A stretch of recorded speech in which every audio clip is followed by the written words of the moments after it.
wabarakatuh. Salam sejahtera buat kita semua. Terima kasih masih bersama saya di sini. Kali ini video akan saya kupas terkait dengan mata kuliah pengantar manajemen. Nih, buat kalian mengambil mata kuliah sama saya, jangan lupa saksikan video ini. Sesungguhnya video ini sebenarnya ada hubungannya dengan video yang sudah saya upload sebelumnya terkait dengan panduan penulisan final project. Di situ saya sudah sebutkan apa-apa saja yang harus kalian pertimbangkan, kalian perhatikan, kalian cermati, maksimal minimal halaman, kemudian huruf, font, dan seterusnya. Nah, bedanya dengan video kali ini saya akan tampilkan secara utuh template laporan final project kalian. Jadi nanti kalian tidak perlu bingung lagi mau menuliskannya di ukuran kertas berapa, font berapa, spasi berapa, dan seterusnya, karena dalam template ini nanti sudah langsung tersedia formatnya. Kalian tinggal mengcopy paste saja, memindahkan ke halaman kerja kalian, kemudian melengkapi bagian-bagian yang tadi menjadi tagihan dalam bagian-bagian atau terkait dengan materi-materi yang sudah kita bahas dari minggu 1 sampai minggu ke-16. Nah, untuk itu kalian tidak diperkenankan mengubah format atau template yang ada, selain kalian hanya memasukkan saja, menuliskan saja laporan-laporan yang harusnya memang menjadi tagihan dari laporan final project ini. Untuk itu tidak diperkenankan mengubah karena format ini sudah menjadi format baku. Seluruh mahasiswa akan menggunakan format ini secara bersamaan. Oke, untuk lebih lengkapnya yuk kita lihat apa saja template-nya. Seperti yang tadi sudah disampaikan di depan, template untuk mata kuliah atau final project mata kuliah pengantar manajemen dapat kalian lihat saat ini di screen. Di sini sudah tertera laporan final project pengantar manajemen. Nah, di sini sudah tidak perlu mengubah apapun untuk halaman ini, kecuali hanya kalian menyesuaikan, kalian blok saja ini, tuliskan sesuai dengan nama kalian, kemudian sesuaikan dengan NPM kalian, dan berikut dengan kelas kalian. Nah, sisanya biarkan saja seperti ini. Baik, berikutnya kita masuk ke halaman yang kedua, yaitu daftar isi. Nah, di daftar isi ini setidaknya terdiri atas 4 bagian, di mana ada cover, kata pengantar, daftar isi, daftar tabel. Kemudian nanti di bagian bawah adalah bagian materi-materi atau topik-topik yang akan dibahas, dan di bagian terakhir nanti ada referensi. Baik, untuk halaman ini katakan saja kita mulai dari halaman 1, I kecil ya, daftar isi 2, dan ini yang ketiga. Kemudian nanti untuk kita mulai dari bagian yang pertama, ingat setiap bagian akan dimulai dari halaman baru. Nah, untuk itu saya punya asumsi bagian 1 akan dimulai dari halaman 1. Definisi manajemen dan manajer sampai nanti ke proses manajemen. Halaman ini kita nanti kalian sesuaikan saja dengan halaman laporan kalian. Begitu ya, itu kenapa ini masih kosong. Dan ini berlangsung sama sampai pada nanti bagian-bagian yang lain. Ya, ini pada bagian yang ke-9, ruang lingkup perusahaan. Nah, ini bagian terakhir dari report final project kalian. Nah, jangan lupa nanti ada bagian referensi. Yuk kita lihat bagaimana bentuk format di dalamnya untuk kontennya atau topiknya. Nah, ini untuk kita mulai dari bagian yang pertama, yaitu bagian 1, manajemen dan manajer. Di bagian ini nanti kalian akan gunakan ruang atau halaman sesuai dengan yang kalian butuhkan. Katakanlah kalian akan mengutip beberapa referensi, beberapa pendapat ahli terkait dengan definisi manajemen dan manajer, katakanlah seperti itu. Jadi nanti kalian cukup tuliskan di sini. Kemudian jangan lupa untuk halaman-halamannya kalian menyesuaikan saja. Namun ingat ada batasan minimal halaman untuk total reportnya.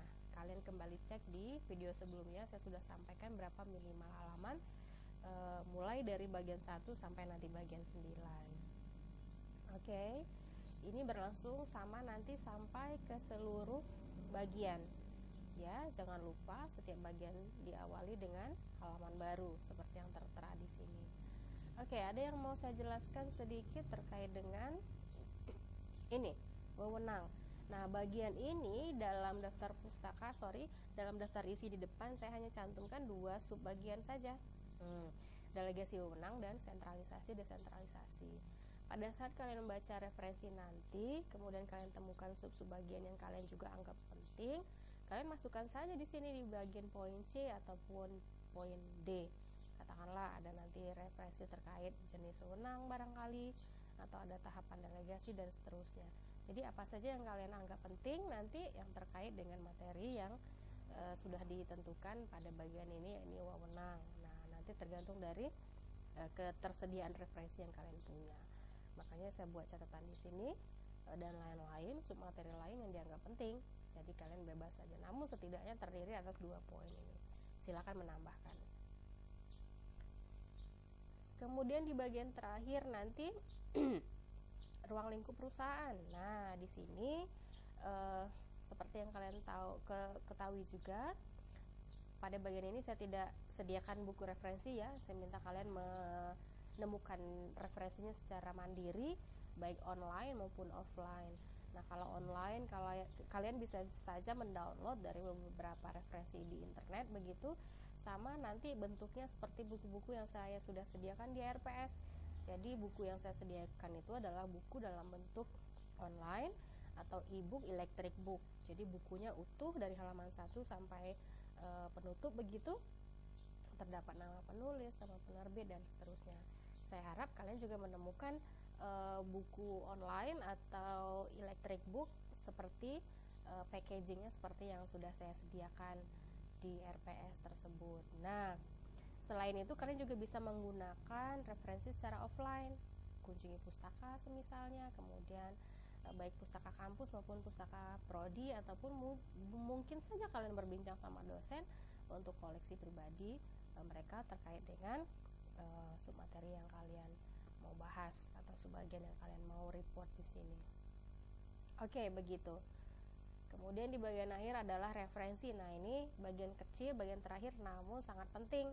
Jadi seluruh referensi yang kalian gunakan tadi di depan, kemudian kalian harus tuliskan di sini nama penulisnya siapa, judul buku dan tahunnya tahun berapa, berikut dengan nama penerbit dan seterusnya. Nah, ini khusus referensi yang kamu ambil dari buku.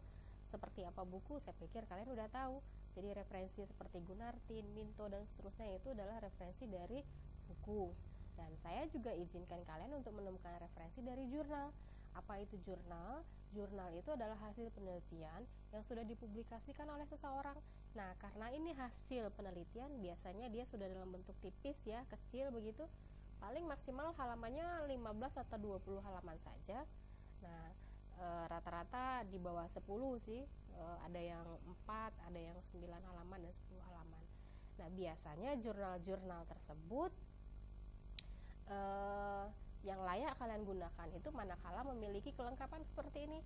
Ada nama penulis, tahun, kemudian judul, dan ada nama jurnalnya, dan dilengkapi dengan nomor volume dan nomor isu seperti itu. Nah, demikian template untuk final project kalian yang mata kuliah pengantar manajemen. Saya akan segera posting ini di media sosial belajar kita, entah nanti di Edmodo atau di kelas Smart Class ataupun nanti di Google Classroom dan WA group kita. Saya harap kalian dapat memahaminya dan dapat melaksanakan atau mereport final project kalian dengan sempurna. Selamat bekerja. Oke, baik. Nah, tadi yang udah nyimak mesti udah paham seperti apa mulai dari cover depan sampai ke daftar pustaka atau referensi. Nah, template tadi sudah menyajikan informasi secara penuh dan kalian diminta untuk dapat melengkapi atau melaporkan final project kalian sesuai dengan yang tadi diminta dalam template. Jadi saya berharap kalian dapat melaksanakan final projectnya dengan mudah, dengan lancar dan sesuai dengan yang diharapkan. Mudah-mudahan kalian dapat memahaminya. Selamat bekerja. Sementara saya tutup. Assalamualaikum warahmatullahi wabarakatuh.